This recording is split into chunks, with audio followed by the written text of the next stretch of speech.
Lisa Morgan sat at her desk in the dark control room of Sentinel Prime. The space station floated far from Earth, watching for any signals from deep space. She had been working the night shift for 3 years now. Most nights were quiet and boring. Tonight felt different. The computer screens around her showed waves and lines that meant nothing to most people. But Lisa knew how to read them. She could tell the difference between normal space noise and something important. Right now, something was very wrong. A strange signal kept appearing on her screen. It was not like anything she had seen before. The pattern was too clean to be natural space noise. Someone or something was sending it on purpose. But it was not coming from any human ship or station. Lisa leaned forward and turned up the volume. Static filled her headphones, but underneath the noise, she could hear something else. It sounded almost like a voice, but not quite human. The words were wrong. The sounds were different. Her heart started beating faster. She pressed the red button on her desk. Within minutes, Dr. Nathan Cross came running into the room. Nathan was the smartest person on the station when it came to alien languages. If anyone could figure out what this signal meant, it would be him. "What do you have, Lisa?" Nathan asked, still breathing hard from running. "Listen to this," Lisa said. She played the signal again. Nathan put on headphones and closed his eyes. His face grew serious as he listened. "This is not human," Nathan said quietly. "But it is not random either. Someone is trying to talk to us." They worked together for the next 6 hours. Nathan used every computer program and translation tool he had. Lisa helped by cleaning up the signal and making it clearer. Slowly, words began to make sense. The first word they understood was help. Then came dying and please. Nathan felt sick to his stomach. This was not a friendly hello from space. This was someone begging for their life. By morning, they had translated most of the message. What they learned made them both very quiet and scared. The signal was from a species called the Kethany. Lisa remembered hearing about them before. Humans had met them once, about 30 years ago. They were peaceful people who lived far away from Earth. But now the Kethany were in terrible trouble. Another alien species called the Vrak had attacked their home world. The message said the Vrak were killing everyone they could find. They were taking the survivors as slaves. They were destroying everything on the planet. The worst part was at the end of the message. The Kethany who sent it knew they were probably going to die. They just wanted someone to know they had existed. They wanted someone to remember that they had tried to be good people. The message also included the location of their home world. It was very far from Earth, farther than any human had ever traveled. But the Kethany had sent their coordinates anyway. Maybe they hoped someone would come to help. Maybe they just wanted their story to be found someday. Lisa and Nathan sat in silence after they finished reading the translation. Both of them were thinking the same thing. The Kethany were good people who had never hurt anyone. Now they were being murdered by aliens who wanted to take their planet. Captain Jake Morrison was the commander of Sentinel Prime. He was a serious man who had been in the military for 20 years. When Lisa and Nathan brought him the translated message, his face turned red with anger. "Are you sure about this translation?" he asked. "Yes, sir," Nathan replied. "We checked it 5 times. This is really happening." Captain Morrison read the message again. The Kethany described how the Vrak ships had appeared without warning. They told about cities being destroyed and families being torn apart. They wrote about children who would never grow up, parents who died trying to protect them. How long ago was this sent? The captain asked. "Based on the signal strength and distance, maybe 3 weeks ago," Lisa answered. "But sir, they might still be alive." The message said the Vrak were taking some people as slaves. Captain Morrison stood up and walked to the window. Outside, the stars looked peaceful and quiet. But somewhere out there, Good people were suffering and dying. He thought about the one time humans had met the Kethany before. The Kethany had been so kind and helpful. They had shared medical knowledge that saved many human lives. They had asked for nothing in return except friendship. They had even given humans small gifts to remember them by. Now those same people were calling for help, and there was no one else to hear them. "Send this message to Earth Command immediately," Captain Narration ordered. "Mark it as Priority 1 emergency. Tell them we have a confirmed alien distress call from a friendly species under attack." Lisa worked quickly to send the message to Earth. She included all the translations and the original signal.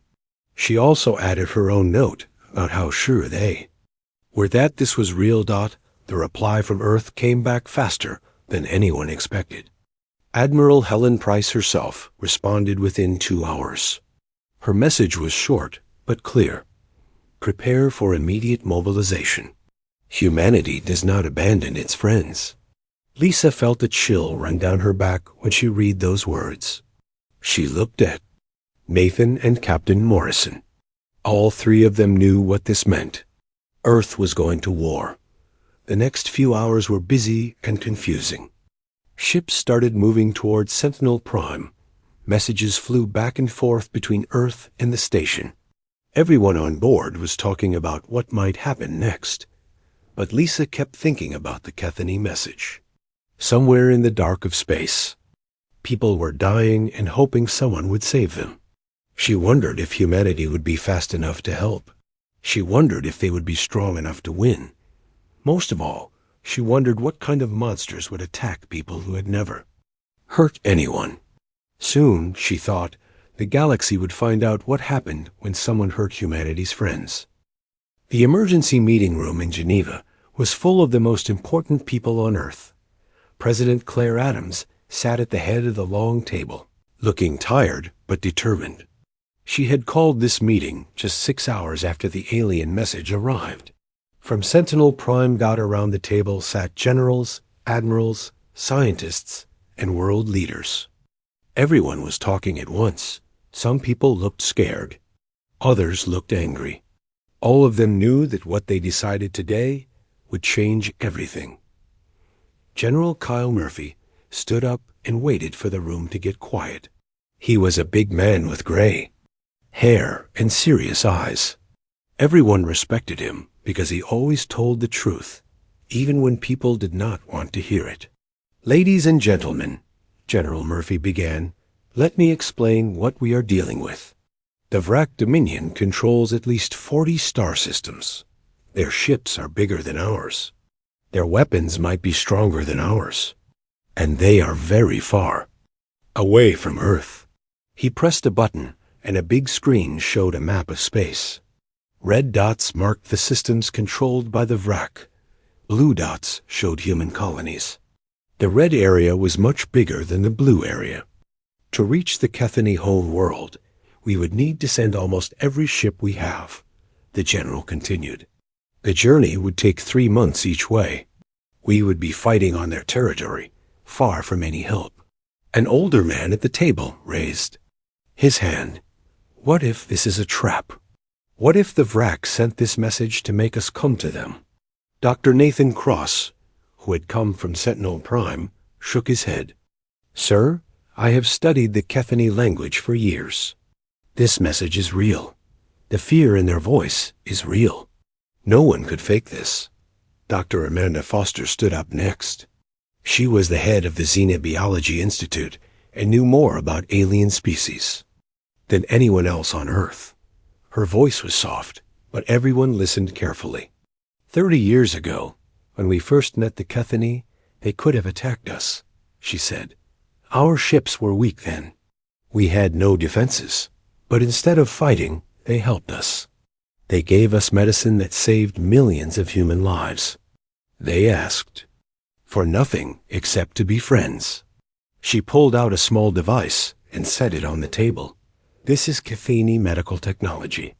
It can cure cancer in 3 days. They gave it to us freely because they said all life was precious. How can we not help them now? The room was quiet for a moment. Then a young woman in a military uniform spoke up. Dr. Foster is right, but General Murphy is also right. This would be the biggest military operation in human history. We might lose everything. President Adams looked around the table at all the faces. She could see the fear and doubt in many eyes. But she could also see something else. These people were good humans who cared about doing the right thing. What does our military think we need to win? The president asked. Admiral Helen Price opened a thick folder. We would need every major warship we have, plus all the new experimental ships that are still being built. Maybe 800 ships total, and we would need to move fast before the Vrak kill everyone. 800 ships, someone whispered. That is our entire deep space fleet. What if the Vrak attack Earth while our ships are gone? Another person asked. General Murphy looked grim. That is a risk we would have to take. But our intelligence says the Vrak do not know much about humans yet. They probably think we are weak and far away.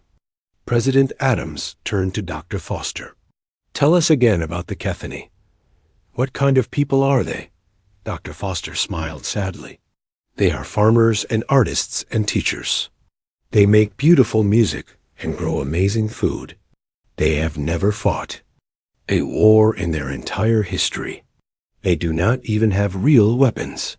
When they met us, the first thing they asked was if our children were healthy and happy. A general from Russia spoke up. You are asking us to risk everything for people we barely know. No, said a quiet voice from the back of the room. Everyone turned to look. It was Admiral Carson Blake, an old man who had fought in the wars on Mars many years ago. He rarely spoke at meetings, but when he did, people listened. Admiral Blake stood up slowly. His body was old, but his eyes were still sharp. You are not asking us to risk everything for strangers. You are asking us to be human. He walked to the front of the room. I have fought many battles in my life. I have seen good people die and bad people win. But I learned something important. What makes us human is not how strong we are or how smart we are. What makes us human is that we protect people who cannot protect themselves. The old admiral looked around the room. The Kethany saved millions of our people with their medicine. They did it because they believed life was precious. Now their lives are in danger. If we do nothing, we are saying that our friendship means nothing. We are saying that being good does not matter. He paused and let his words sink in. I am old. I will probably die soon anyway. But I want to die knowing that humanity stood up for what was right. I want to die knowing that we kept our promises to our friends. The room was completely silent. President Adams felt tears in her eyes. She looked around the table one more time. All in favor of military action to help the Kethany, raise your hand. She said. Every hand in the room went up. Some people raised their hands quickly. Others took a moment to think. But in the end, everyone voted the same way. President Adams nodded. Then it is decided. We go to war. She turned to Admiral Price. How long to get our fleet ready? 2 weeks if we work day and night, the admiral replied. Then we work day and night, the president said. I want every ship we have, and I want our best people commanding them. This is not just about saving the Kethany. This is about showing the galaxy what humanity stands for. General Murphy opened his briefcase. We have already prepared operation plans. We are calling it Operation Righteous Fury. President Adams liked that name. Who will command the fleet?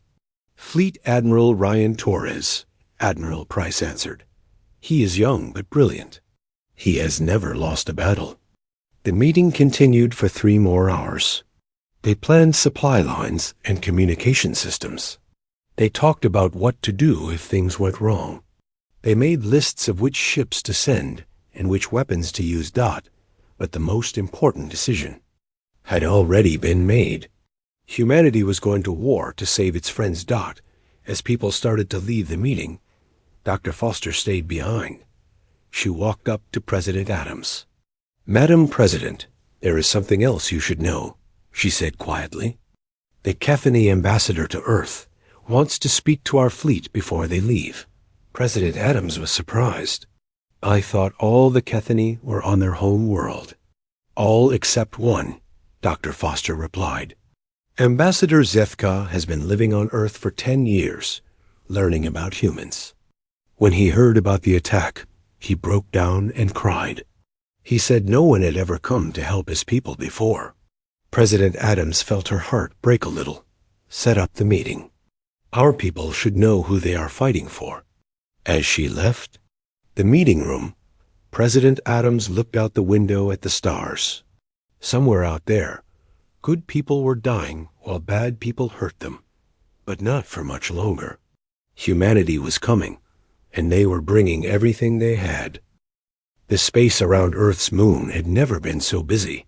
Hundreds of ships moved back and forth like metal fish in a giant ocean. The Luna shipyards worked day and night, with bright lights flashing as workers rushed to finish the last few warships. Captain Maya Rodriguez stood on the bridge of the U.S. Liberator, watching the chaos through her window. Her ship was one of 12 that had been changed from cargo haulers into rescue vessels. Instead of carrying supplies, they would carry people. Hopefully, they would carry living Cathany people home to safety. Maya had volunteered for this mission. As soon as she heard about it, she was not a fighter like the other captains. She was a rescue specialist. Her job was to save lives, not take them. But right now, saving the Cathany meant fighting the Vrak first. "Captain, we have another group of volunteers asking to come aboard," said Lieutenant Ben Carter, her second in command. Maya was not surprised. Ever since news of the mission had spread, humans from all over Earth had been asking to help. Engineers, doctors, teachers, even farmers wanted to come to space to help save the Cathany. "How many this time?" Maya asked. 53. Most of them are medical workers. A few are engineers who know about alien technology. Maya nodded. "Put them to work. We need all the help we can get." On the other side of the fleet, Marine Colonel Danny Walsh was training his soldiers in the cargo bay of the U.S. Warrior. The men and women around him were the best fighters humanity had. They could fight in space, on planets, or inside enemy ships. Today, they were learning how to fight aliens they had never seen before. "Listen up," Colonel Walsh shouted to his troops. "The Vrak are bigger than humans. They are stronger than humans. Their skin is thick like armor, but they have weaknesses. 2. He pointed to pictures on the wall. The images showed tall, lizard-like creatures with 4 arms and dark scales. Their eyes were small and set deep in their heads. They looked mean and dangerous. Vrak eyes do not work well in bright light." The colonel continued. "Their hearing is not as good as ours, and they are not used to fighting enemies who think differently than they do. We are going to teach them that humans do not give up." Sergeant Tony Garcia raised his hand. "Sir, what if we find Cathany prisoners on their ships?" Colonel Walsh smiled grimly. "Then we get them out. That is what we are there for. The Cathany are counting on us." In another part of the fleet, the biggest ships were getting ready for battle. The U.S. Valiant was Fleet Admiral Ryan Torres's flagship. It was the most powerful warship humans had ever built. Next to it floated 2 even larger ships, the U.S. Thunder and U.S. Lightning. These were the experimental dreadnoughts with new quantum weapons that could cut through almost anything. Admiral Torres stood in his command center, looking at reports from all over the fleet.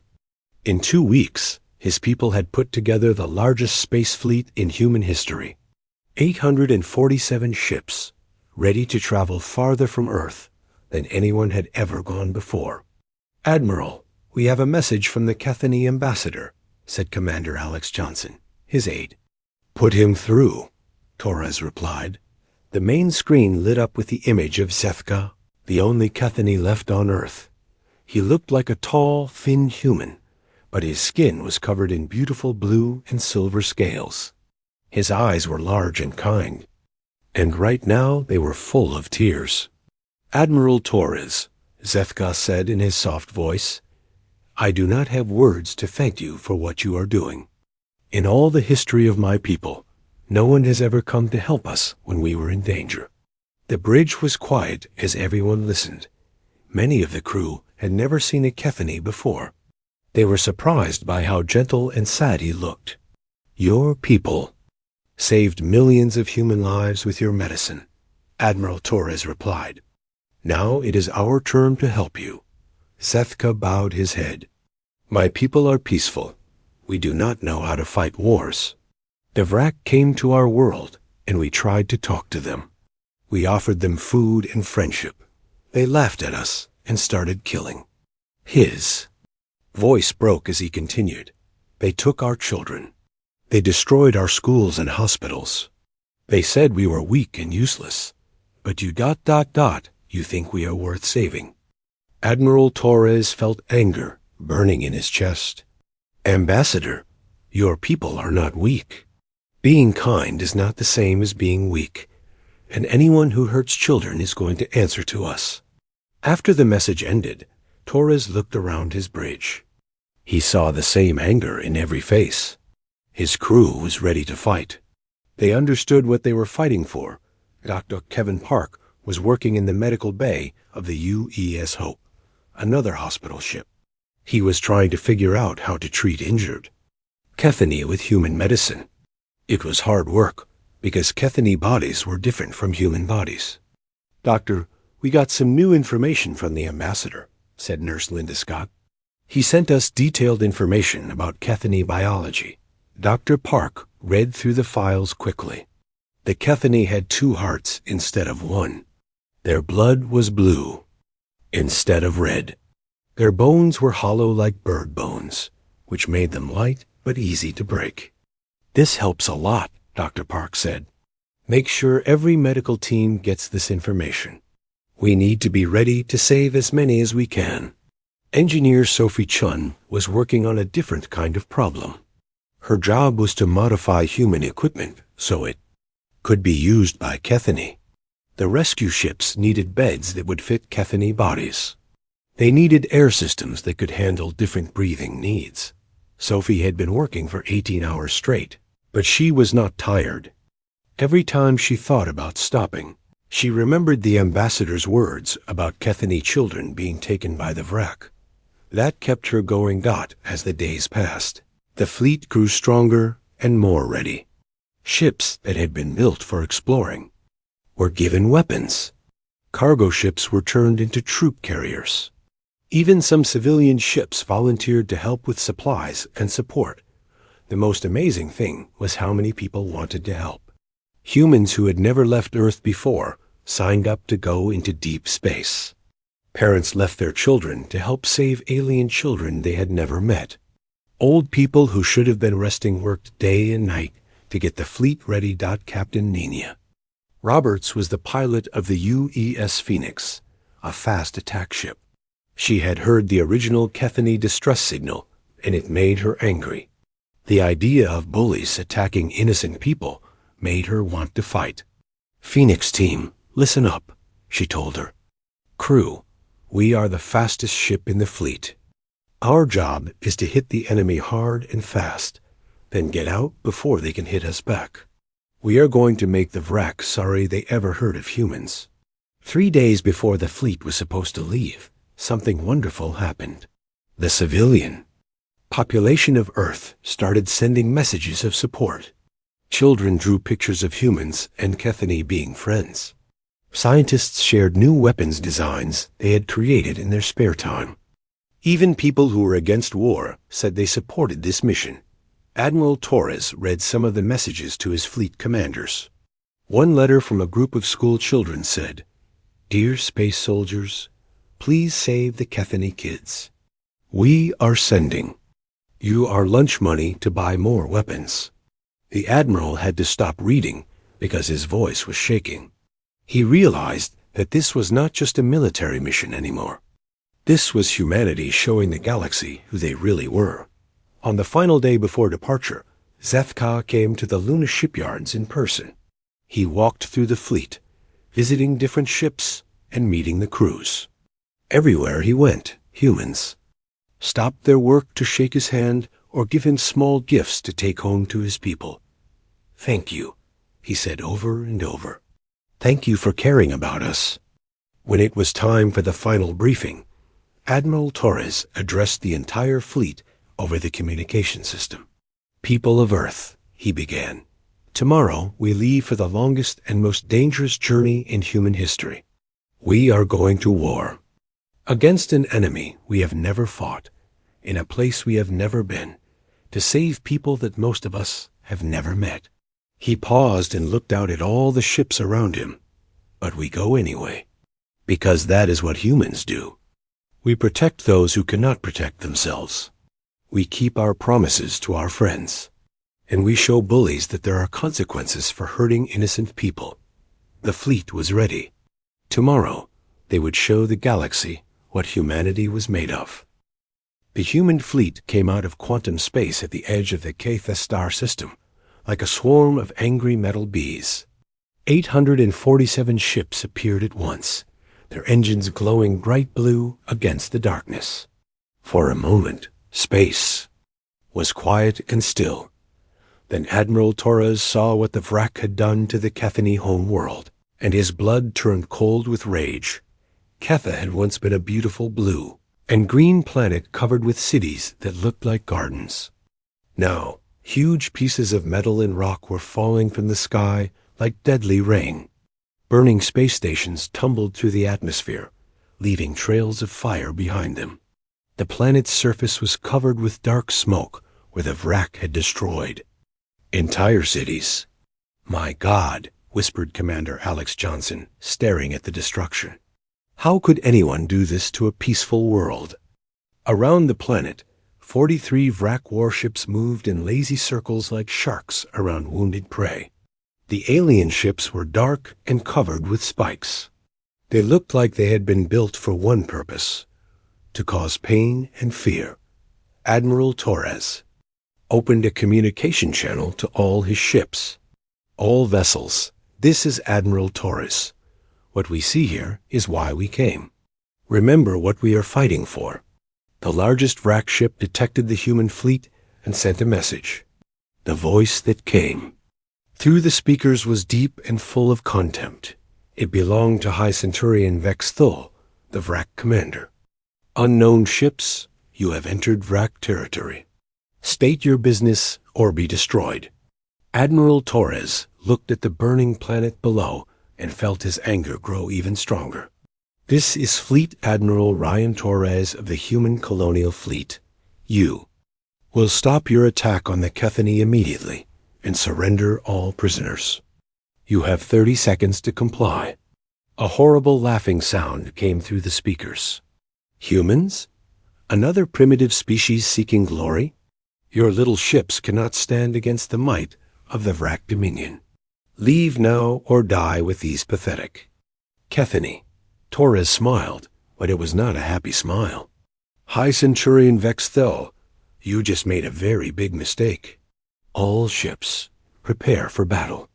Show them what happens when someone hurts our friends." The Use Thunder, one of the experimental dreadnoughts, moved forward first. Captain Gary Stone had been waiting for this moment ever since he heard the Kethani distress call. His ship carried the new quantum lance weapons that could cut through almost anything. "Thunder to all ships," Captain Stone announced. "Let me introduce these animals to human technology." The quantum lance fired with a sound like the universe tearing apart. A beam of pure energy shot across space and hit the closest Vrak battlecruiser. The massive alien ship split in half like it was made of paper. Both pieces exploded in balls of orange fire. For a moment, the entire battlefield was silent. Then every human ship opened fire at once. The Vrak had been expecting an easy fight against primitive weapons. Instead, They found themselves facing technology they had never seen before. Human ships moved faster than Vrak ships. Human shields were stronger than Vrak weapons. And human tactics were completely different from anything the Vrak understood. Commander Alex Johnson led a squadron of small, fast fighters through the Vrak formation. The alien ships were big and powerful, but they were slow to turn. The human fighters darted between them like hummingbirds, striking at weak points and then disappearing. Before the Vrak could fight back. Fox Squadron, target their command towers, Johnson ordered. Make them blind and deaf. The fighters dove toward the Vrak ships, firing missiles at the tall structures that controlled their communications and weapons. Explosions bloomed along the sides of the alien warships as the towers were destroyed one by one. Captain Nina Roberts piloted the UES Phoenix toward the largest Vrak mothership. Her orders were to disable its main engines so it could not escape. But as she got closer, she saw something that made her change her mind. Through the transparent sections of the mothership, she could see rows and rows of cages. Inside the cages were Kethany prisoners, including many children. The Vrak were using them as human shields, knowing that decent people would not want to hurt innocents. Phoenix to Admiral Torres, Nina reported. The mothership is full of prisoners. I count at least 1,000 Kethany on board. Torres felt his heart sink. The biggest enemy ship was too dangerous to leave alone, but attacking it might kill the very people they had come to save. Understood, Phoenix.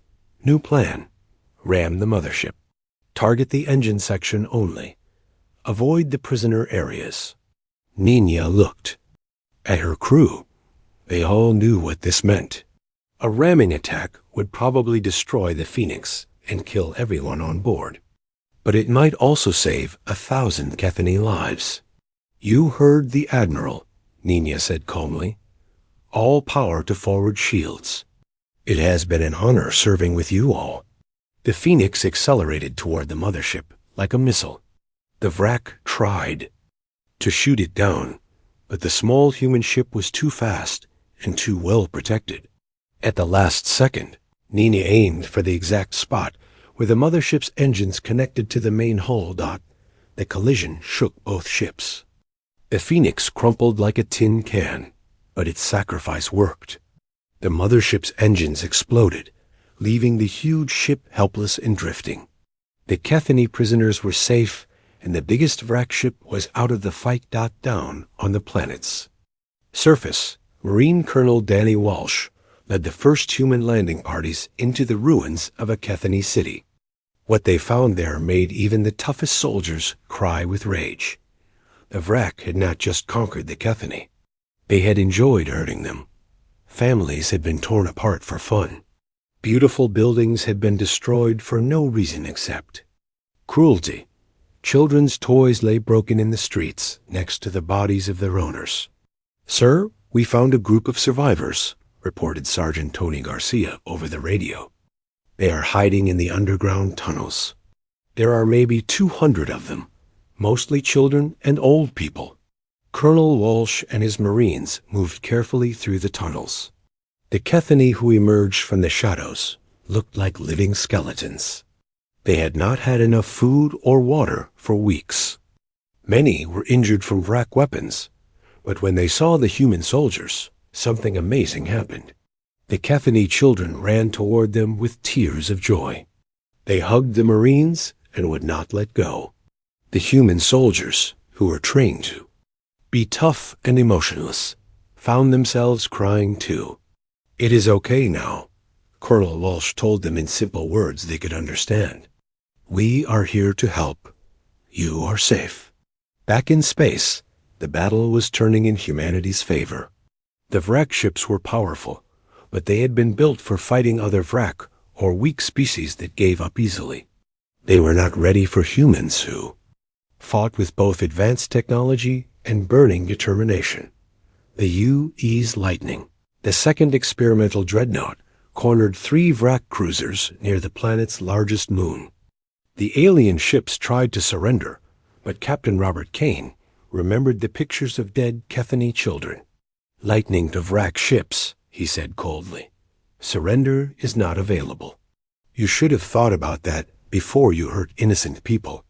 The quantum lances fired again, and 3 more Vrak ships became expanding clouds of hot gas. High Centurion Vex Thul watched his fleet being destroyed ship by ship. He had expected to fight scared primitives who would run away after losing a few vessels. Instead, these humans fought like demons. Every time a human ship was destroyed, the others fought even harder. "What are these creatures?" he asked his subordinates. "Why do they not retreat when they are hurt?" Nobody had an answer. The Vrak had conquered many species, but they had never fought anyone like humans before. As the space battle continued, Captain Maya Rodriguez brought the rescue ship Hughes Liberator close to the damaged mothership. Her job was to get the Kethany prisoners off the enemy vessel before it exploded completely. "Liberator to any Kethany on the Vrak mothership," she broadcast on all frequencies. "This is Captain Maya Rodriguez of the human fleet. We are here to rescue you. Move toward the outer hull sections. We are coming to get you." Maya's crew used cutting tools to burn holes in the mothership's armor. One by one, they pulled terrified but grateful Kethany through the openings and into the safety of the Liberator. Many of the aliens were so weak they could barely stand, but they all had the same expression on their faces. Hope. Dr. Kevin Park worked frantically to treat the rescued Kethany. Many were injured or sick from their time as prisoners, but the medicine and techniques he had learned from studying Kethany biology were working. Lives were being saved. The turning point of the battle came when High Centurion Vex Thul made his final, desperate decision. If he could not win the fight, he would make sure the humans gained nothing from their victory. "Activate the planet killers," he ordered his remaining ships. "If we cannot have this world, no one can." All around Ketha, hidden Vrak bombs began to activate. They were designed to crack the planet's crust and destroy all life on the surface. Even if the humans won the space battle, they would arrive too late to save anyone. But Vex Thul had made one mistake. He had forgotten the humans never give up. Even when the situation looks hopeless, Admiral Torres saw the planet killer bombs activating and made the most important decision of his life. Instead of retreating to a safe distance, he ordered every human ship to accelerate toward the planet at maximum speed. "All vessels, emergency dive toward planetary surface," he commanded. "Target every Vrak installation on." 800 human ships dropped through Ketha's burning atmosphere like arrows shot from heaven. The planet's surface rushed up to meet them as Admiral Torres watched the countdown on his screen. They had less than 4 minutes before the Vrak. Planet killer bombs exploded and turned the entire world into a ball of fire. "All ships, spread out and find those bombs," Torres ordered. "Every second counts. There are still millions of Kethany down there." The human fleet split apart like a flower opening. Each ship took a different section of the planet to search. They used every scanner and sensor they had, looking for the hidden Vrak weapons that would destroy everything they had come to save. Captain Maya Rodriguez pushed the Hughes Liberator through thick smoke and falling debris. Her rescue ship was not built for combat, but she was not going to hide in space while people died below. Through her window, she could see Kethany cities burning in the distance. "Captain, I found one," shouted Lieutenant Ben Carter from his scanner station. "Big energy signature, 2 kilometers northeast of our position." Maya turned her ship toward the target. Below them, a massive metal device was rising from the ground like a deadly flower. Energy was building up inside it, getting ready to crack the planet's crust. "All weapons, fire on that bomb," Maya ordered. The Liberator was not a warship, but it had enough guns to destroy the Vrak device. Explosions lit up the ground as the planet killer bomb was torn apart. One threat was gone. but there were dozens, more scattered across the world. On the other side of the planet, Colonel Danny Walsh and his Marines were fighting their way through a wrecked ground base. Intelligence reports said there was a bomb control center somewhere in the underground tunnels. If they could capture it, they might be able to shut down all the remaining bombs at once. "Garcia, take your squad left," Walsh ordered his plasma. Bolts flew over their heads. "I will go right. We need to find that control room now." The Vrak soldiers were bigger and stronger than humans, but they were not used to fighting enemies who refused to give up. Every time the Marines lost ground, they regrouped and attacked again. Their determination confused the alien warriors, who expected all enemies to run away when things got difficult. Sergeant Tony Garcia kicked down a metal door and found himself face to face with 3 Vrak technicians working at a control panel. Behind them, a wall screen showed the locations of all the planet killer bombs. "Step away from the controls," Garcia ordered, pointing his rifle at them. The Vrak laughed and reached for their weapons. They thought one human could not stop 3. Of them, they were wrong. Garcia had not come this far to fail now. His rifle fired 3 times, and the alien technicians fell to the floor. Garcia looked at the control panel, but the writing was in Vrak language. He could not read it, and there was no time to figure it out. So he did what humans do when they cannot solve a problem nicely. He shot the panel until it stopped working. Alarms started ringing throughout the base as the bomb control system went offline. Some of the planet killers shut down automatically. Others kept charging up, but at least now the Vrak could not coordinate their attack. High above in space, High Centurion Vex Thul watched his perfect plan falling apart. These humans were supposed to be primitives who would run away when faced with superior Vrak technology. Instead, they were diving into certain death to save people they barely knew. Why did they not retreat? He asked his bridge crew. They must know they cannot save everyone. None of his officers had an answer. In all their wars of conquest, the Vrak had never seen anything like this. Other species fought to protect themselves or their territory. These humans were dying to protect strangers. On the planet's surface, more and more human ships found and destroyed Vrak bombs. The U's Thunder used its quantum lance to vaporize 3 devices at once. The U.E.'s Phoenix's sister ship, the U.E.S. Eagle, crashed into a bomb site and exploded, taking the planet killer with it. Every few seconds, another explosion lit up the sky as human crews sacrificed themselves to save Kethany lives. But it was not enough. There were too many bombs and too little time. Admiral Torres watched the countdown reach 30 seconds and felt his heart break. They had come so far and fought so hard, but they were going to lose. That was when Communications Officer Lisa Morgan, who had first detected the Kethany distress call, did something that changed everything. "Admiral, I have an idea," she said from her station on the bridge. "The Vrak have been broadcasting on all frequencies to coordinate their attack. If I can hack into their communication network, maybe I can send our own message." Torres looked at the countdown. 15 seconds. "Do it." Lisa's fingers flew over her keyboard as she broke through the Vrak security systems. With 5 seconds left, she gained access to their entire communication network. Every Vrak ship, base, and outpost in their empire was now listening to her signal. What she sent out was not a message in words.